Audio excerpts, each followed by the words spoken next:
गुरुजी।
कवि जी 4 लाइन भूमिका के भाव में बड़ी ऊंची बात दर्शावत है।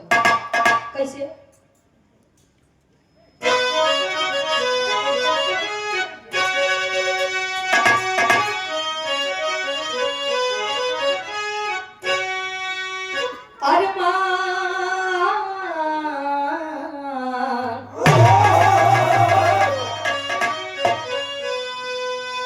अरमान दिल में बनते हैं लाखों, कोटि कल्पना का देखो समावेश होता, ढह जाते सभी है महल ख्वाब के, कहे जब तक न ऊपर से आदेश होता, कर्म अनुरूप फल ही देते सभी को, अरे तो रखते हैं जो कर्म का देखोगे खजो।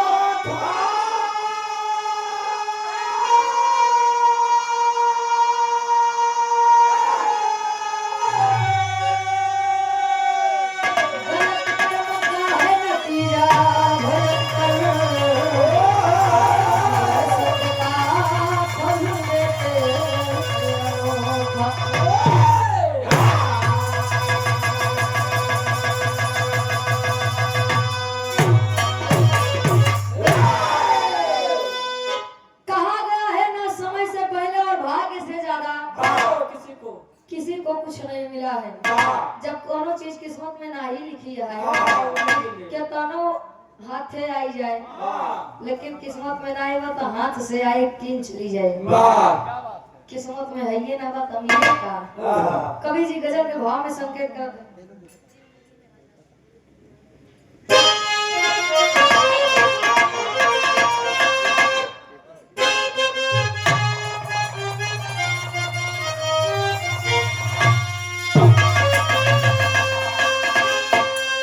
अरे जिंदगी में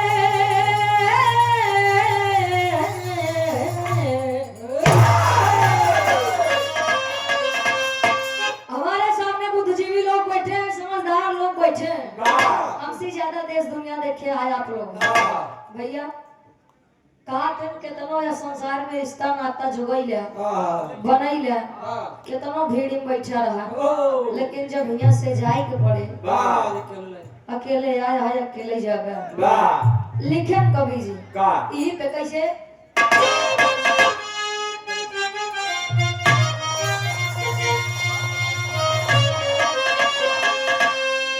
अरे जिंदगी में हजारों का मेला जुड़ा, जिंदगी में हजारों का मेला जुड़ा है से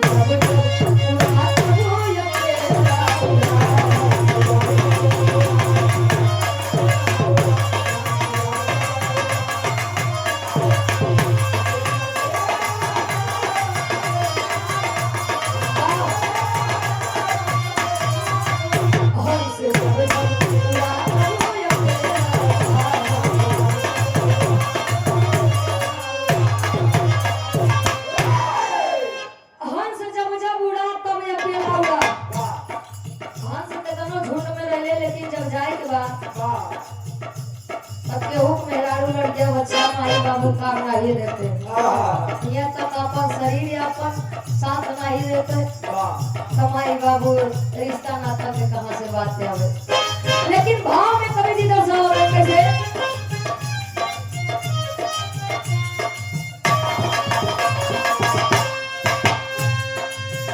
भक्ति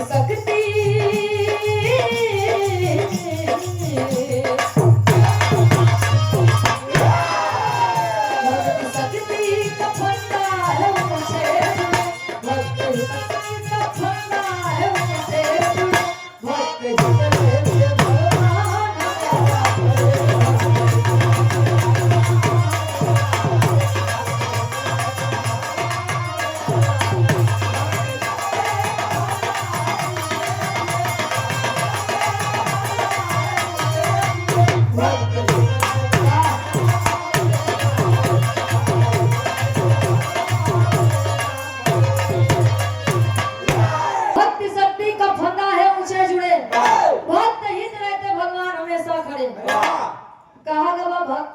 भक्त और भगवान एक सिक्के के दो पहलू होते हैं। भक्त बिना भगवान कुछ नहीं ना भगवान बिना भक्त कुछ नहीं। बिरहा की कहानी की शुरुआत इस वाक्य से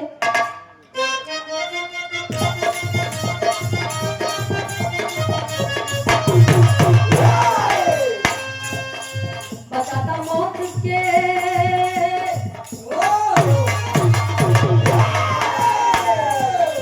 बचाता मौत के है मुख से इंसान वही, बचाता मौत के है मुख से इंसान वही, सुना है सांप से देखो आसमान वही।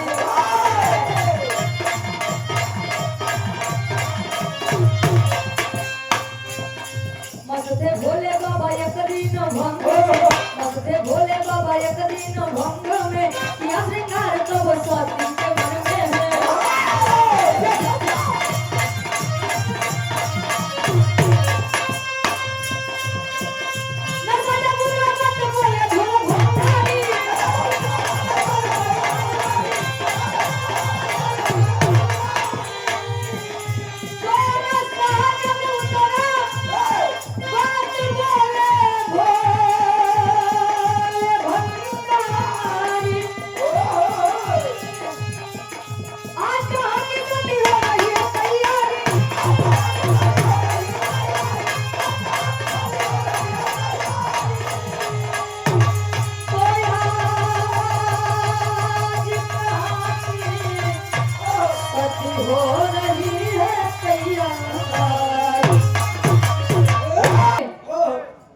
देवों के देव महादेव जी कैलाश पर्वत पे गांजा भांग खाए के एकदम मस्त है। माई सती जी सोचत है हमरे बबराहू के नींद टूटे से पहले हम निकल ले यहाँ से निकल तो ज्यादा बढ़िया बा। अगर उठ जाइए तो लगी है पूछे कहाँ जाती है का करे जाती है, एकदम मरिए परेशान कर रही है। यार माई गिरजा जी सब श्रृंगार कई के जैसे भगवान भोलेनाथ लगे पहुँचे भगवान भोलेनाथ कहे सती सती बोला फते कहे कहाँ जाती है इतना सर संवर के। आज कवि जी माई गिरजा जी के 16 श्रृंगार देख के वर्णन करते हैं कैसे गीत लगेगा।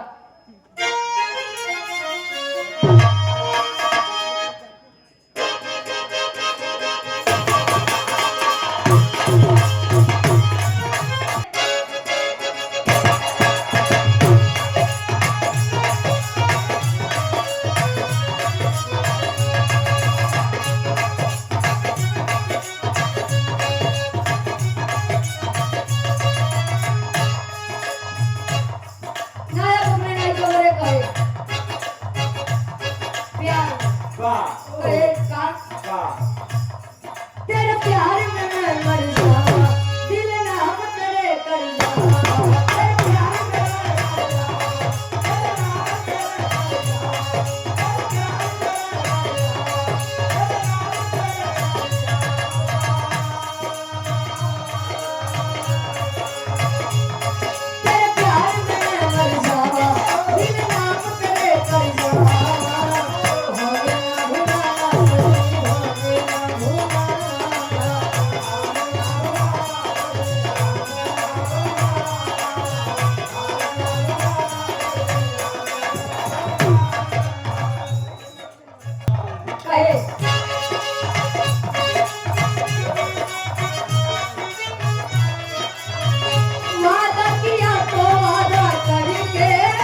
समझते हुए आप दिनेश चौहान जी बाबूजी के द्वारा पुनः 21 रुपए का मान आशीर्वाद। लेकिन भाव पर आप लोग गौर करेंगे, भगवान भोलेनाथ हमारी सभी जी से पूछो तो कहाँ जाता हूँ इतना सब श्रृंगार करके कहाँ बैठता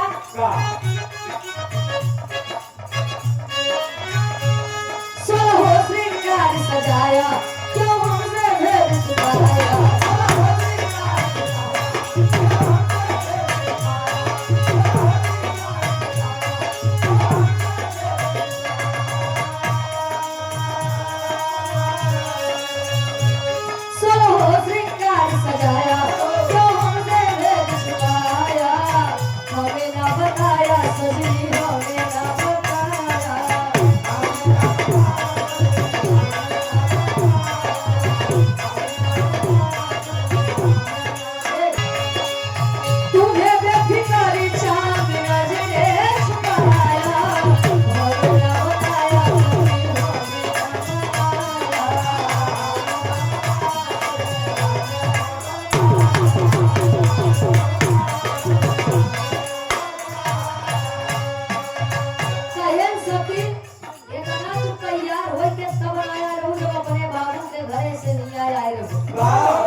सही सही बतावा कहीं नाथ बस या हरे कैलाश पर्वत ले तो जात कहीं ना छत ले तो ना तैयार हो कैलाश पर्वत घूमे जाती है। सही सही बतावा सती कहाँ जाती है कहीं स्वामी बताओ तो, लेकिन पहले ही वचन दा कि चले खातिर जिद ना करवा कहीं सब बाद में पहले ही बताओ तो जात कहाँ हो। पहले पति परमेश्वर रहा आया पहले पति एक बार डांट दे तो मेहरारू हिम्मत ना करे तो काम करी आया भाई अगर मेहरारू एक बार आग दिखाई दे बैठ जाते तैयार वाले के हिम्मत नहीं दो ऊपर काम पहले। आज सती जी बताओ तई स्वामी जात है हम एक जगह लेकिन तनी हमार बात हमार मान रख ले चले खातिर जिद न करे गीत बदल बा कैसे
जगह कोई नहीं मरद पोखरिया में जगह कोई नहीं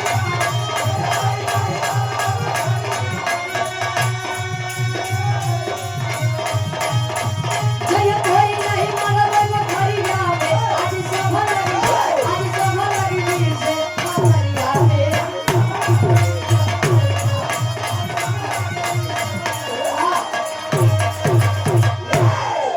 कहीं स्वामी जात है आज इंद्र जी के दरबार में आज हुआ नारी सम्मेलन बा कहे इंद्र जी के तनी मजाल जे हमका ने होता नहीं दे कहे स्वामी हुआ आप ही कनाए हुआ कोनो देवता के निमंत्रण नहीं बा कहे सबका दे न दे हम देवो के देव महादेव जी हमका त इंद्र का नेवता देख रहन आ नाही दे त का बा हम बिना बुलाए चल कहे स्वामी हुआ नारी सम्मेलन बा कोनो बात समझा करा कहीं ना हम चलब कहीं चलत तो जिद तो करत है लेकिन पहले हमार बात सुन ले कहीं हुआ श्राप बा कौन श्राप बा तेरी के भाव में कभी जी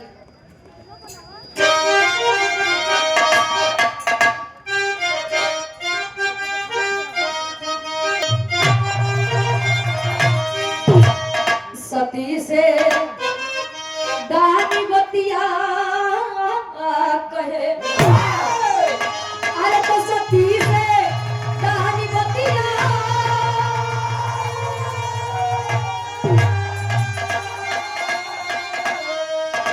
सती से दानी बतिया कहे तो चल भाई सभा मझारी जागल पीसा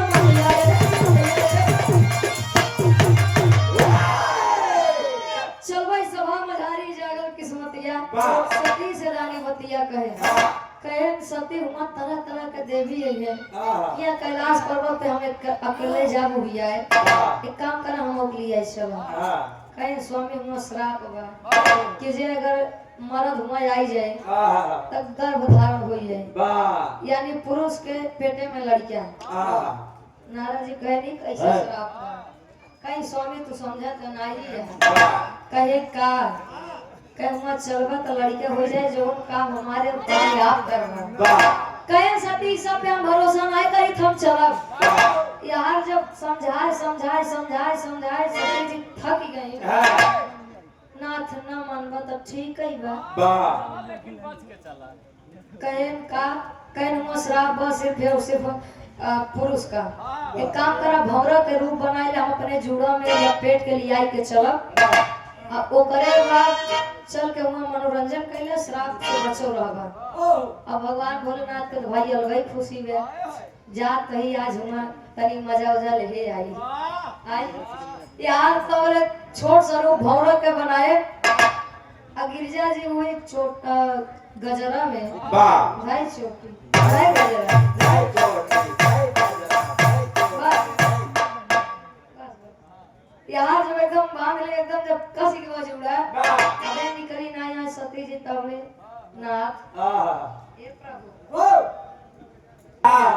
हे स्वामी अबे हम कैलाश पर्वत छोड़बो नहीं भाई अब इने परेशान हो गए अच्छा नहीं सती चला पहुंचा था इंद्र जी के नगरी में अब जब पहुंच गए कहें सती अब निकाल दे अब हमसे बर्दाश्त हो तो ना गए लगे जगह बनो माई गिरजा जी रात यहाँ ऐसे न हो बहुराहू निकल जाए तो दिक्कत पैदा कर दे अब यार धीरे धीरे जगह बनो है ना जब जगह बनो पाए तब करत इनका कवि जी लिखा था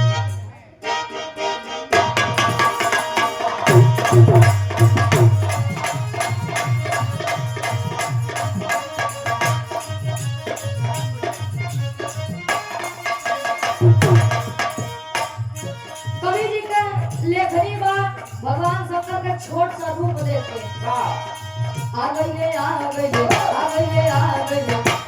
भोला त्रिपुरारी के तुम्हारा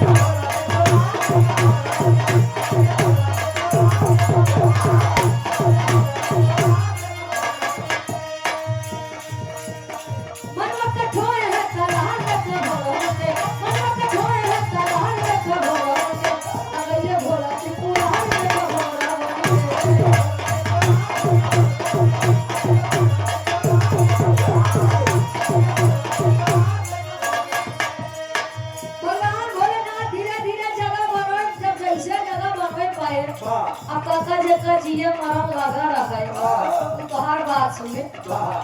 सोचता रहे पहले अपन जान बचाई तो बाद में कहीं सुना जगह धीरे धीरे बनवर तब वाले घास लगाए दे भगवान भोला कभी नहीं लिखा है भोला ना माने बतिया भारी कोई भोले भतिया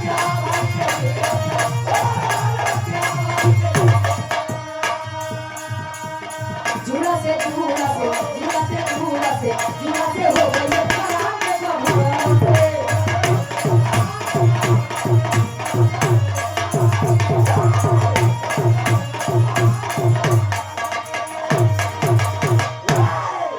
जूड़ा से हो गई फरार देखा भौरा बन के छोट स्वरूप बने के जूड़ा में बैठा है जगह पान तबले उड़ी गए अब यार माई सती जी सोचत है रे नाथ निकर तो ग बाटा लेकिन कुछ गड़बड़ जी करे नहीं ते दोनों जने हो जाए सती तो जान ला बड़ी हो जाए दिक्कत यार भगवान भोलेनाथ जैसे निकले कतो यह देवी के ऊपर कतो वह देवी के ऊपर कतो यहाँ बैठत है कतो वहाँ बैठत है अब जे करे भौरा उठे तब क्यों यहाँ से झटकत है क्यों वहाँ से पटकत है भगवान भोलेनाथ तेरी मेहरारू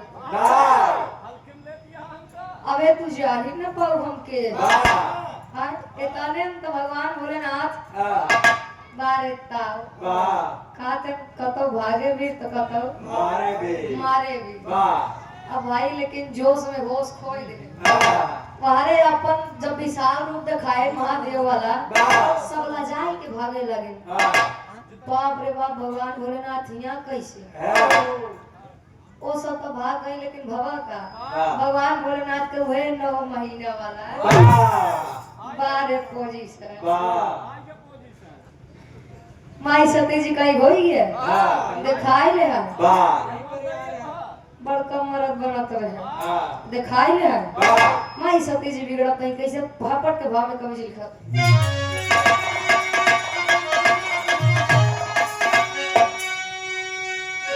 अरे शिव शंकर जी नहीं माने अब बतिया मतिया मारवा अरे शिव शंकर जी नहीं माने अब बतिया मतिया मारवा आखिर सर पे आ गई विपत्ति मतिया मारवा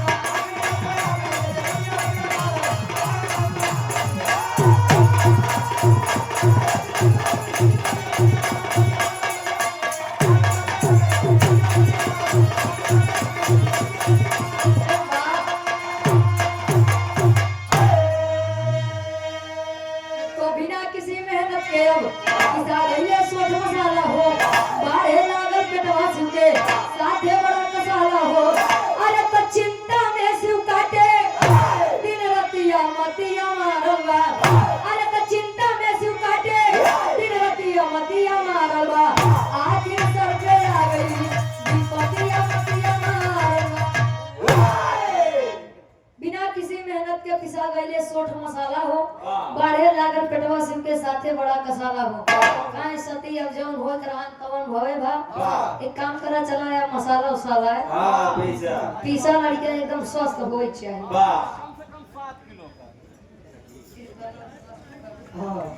कहे लड़का एकदम स्वस्थ होए के चाहिए कहीं हाँ पहले एक सोचा कौन मुले तो काम कैलाश पर्वत पे लिया चली जे देखे हुए कहे माई तुहार काम कहाँ से बाबा संभालत है कहीं हम सब ये बजा उन भाग छोड़ा या चला हमारा सेवा सत्कार करा आगे दिखाया आधा के भाव में कवि जी लिखा है कैसे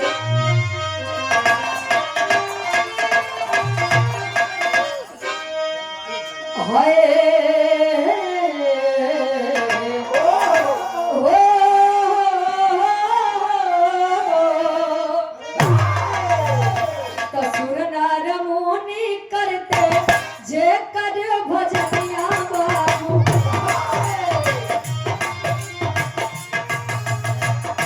संकट में फंसे दुनिया के पालन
यहाँ भगवान भोलेनाथ धीरे धीरे समय बीता जाता है।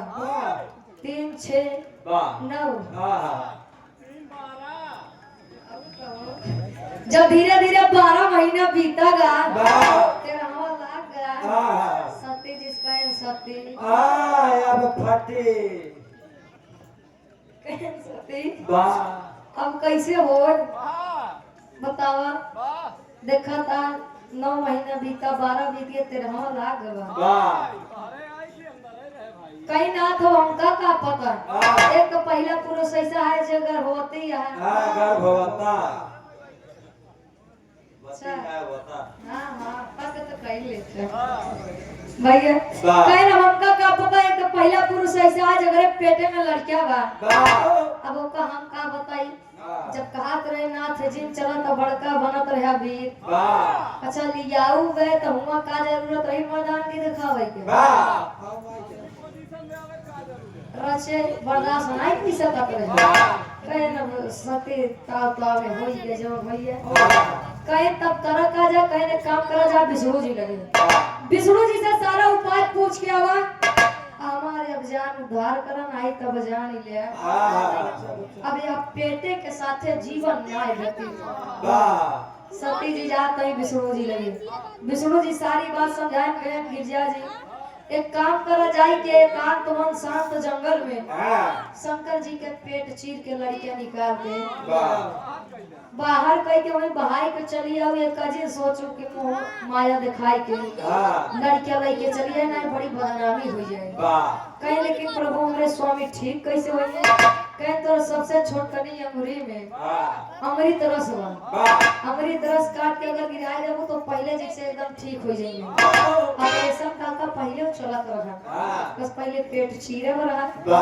आज ऑपरेशन हुई। वाह आई के सती जी लिया के जा कहीं जंगल में स्वामी चला उद्धार हो जाए। तोहार कहीं सती का करबू तोहार पेट चीर के लड़के निकालब ना। कहीं अरे सती ये सब हमसे ना बोली। कहीं काहे बरे कहीं हम ठीक कैसे हो गए। कहीं ई में हमारी तरह से बटे अगर यही गिराए देबो तो पहले जैसा ठीक हो जाएगा। कहीं ना ना ना हम बात में नहीं रहू। मेरा जात पता लग लड़के देखो मुहाई गयो। लबर लबर करे लागे कहे अगर मुहाई गयो पता लग हमार पेट चीरा के चीरा तो हम हारे रह जाए। कहीं जा नाथ इतना नहीं भरोसा है। नहीं पहले हमें पिया हुआ हमारी तरफ पहले गिराए। यहाँ गिरजा जी हमारी तरफ से काट के गिराए दिया। पेट चीरा नहीं हो तो आखिर में खड़ी के भाव में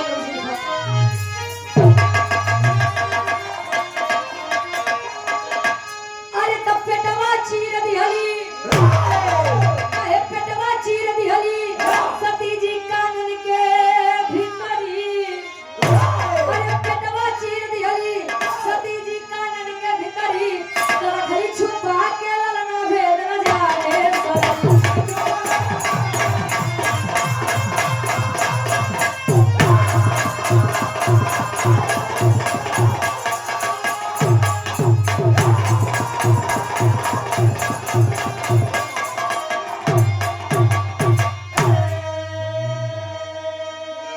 पेटवा चीर दिहली सती जी कानन के भीतरी।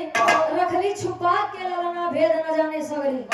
जब पेट चीरी लड़का निकला लड़का इतना सुंदर रहा। काका महतारी के मोह माया जल गई बा। चाहे वो अपन महतारी हो चाहे दूसरे के महतारी हो। लेकिन अगर ममता सच्ची बात तो लड़का एक समान लागत है। सती जी के जीव नहीं माना इतना बढ़िया लड़किया निकाल के बहाई दी। लाई के पहुंची कहाँ कैलाश पर्वत पे। धीरे धीरे समय बीता। ब्रह्मा जी आवत है सती जी से लड़कियां मांगत है। लड़किया के नाम का पड़ा आखिरी में।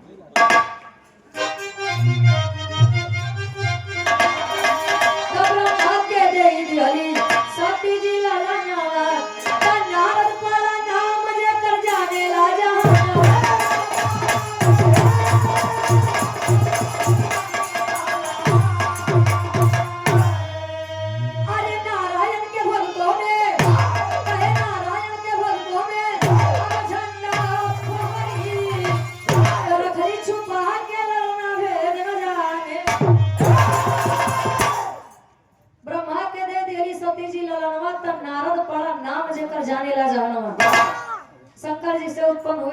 का नाम नारद जी। जहाँ अगर विष्णु जी के नाम आवे, अगर नारद जी के नाम न आवे तो जान लोग भक्ति अधूरी बा। और ब्रह्मा जी के मानस पुत्र नारद जी कहा जाता है। कहा गया कि जहाँ न पहुँचे रवि वहाँ पहुँचे कवि। वेदों में भेद नहीं, भेद है विद्वानों में। अरे गुरु जी बताओगे बहन जी, जहाँ से पावत है वहीं से लिखा थे। और गुरु बिना ज्ञान के कुछ लिखा ना है। आखिरी में खानदान के परिचय।